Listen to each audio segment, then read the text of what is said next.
Good Wednesday morning. This is 106.1 KYVZ. Joe Vazurnik visiting once again with Chris Sramek at Decision Weather and Atwood, as well as America's Weather Streaming Channel. Chris, looks like fire weather in the very high category the next few days.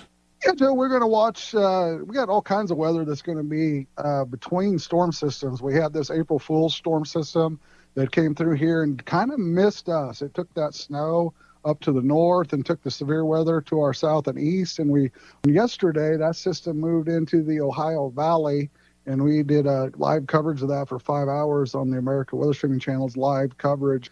Pretty much 5 tornadoes on the ground at any time during that 5 hours, extending all the way from Columbus, Ohio, through eastern central Indiana, all the way to northern Alabama. And particularly one that I was tracking was in north central Tennessee, in a town called Sunbright, where this tornado hit and did some significant damage, took the top story off of a business district and knocked over some huge signs that were along the roadside in there. And so that thing tracked on the ground for about an hour and 15 minutes, an hour and a half. So it was a significant type tornado, probably an F2, the lower F3.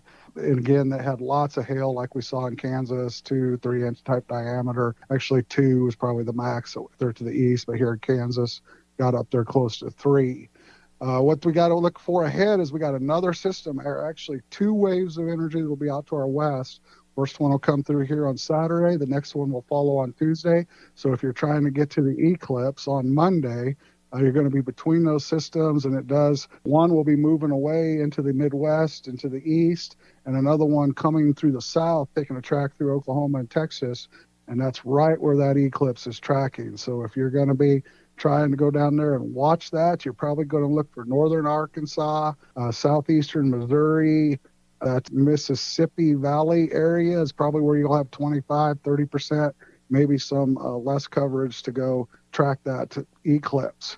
What we got going on here, back to the local weather, is a lot of wind. Like you said, we got temperatures this morning. They're starting out right at freezing.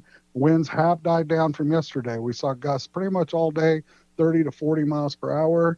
They went down overnight. A couple hours ago, they were at 10 miles per hour. Now they're pretty much calm, but they're going to pick up again this afternoon at 15 to 25, become breezy because the high pressure building over the Rockies and that downslope direction will push the temperatures into the middle 60s. Tomorrow will be the nicest day of the week. We'll go 70 for a high, a low of 36.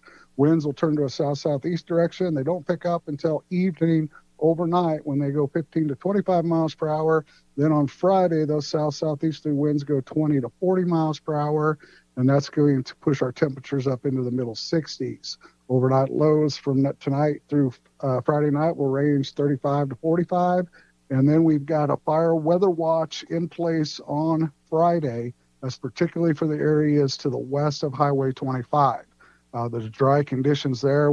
These southeasterly winds don't affect moisture back into Kansas from the Gulf till Saturday morning. So Friday it's going to be dry and those winds, and we haven't had a lot of precipitation here recently with these systems. So we got a fire weather watch through the day there on Friday, and then Saturday becomes the multiple hazard day because those winds will pick up. It looks like Friday evening. By the end of our track meet on Friday, we could be seeing those full 40-mile-an-hour gusts, the start of it. They're probably going to be in the upper 20s, around 30, and that's going to be a concern if you're going out to the track meet. Prepare for the winds.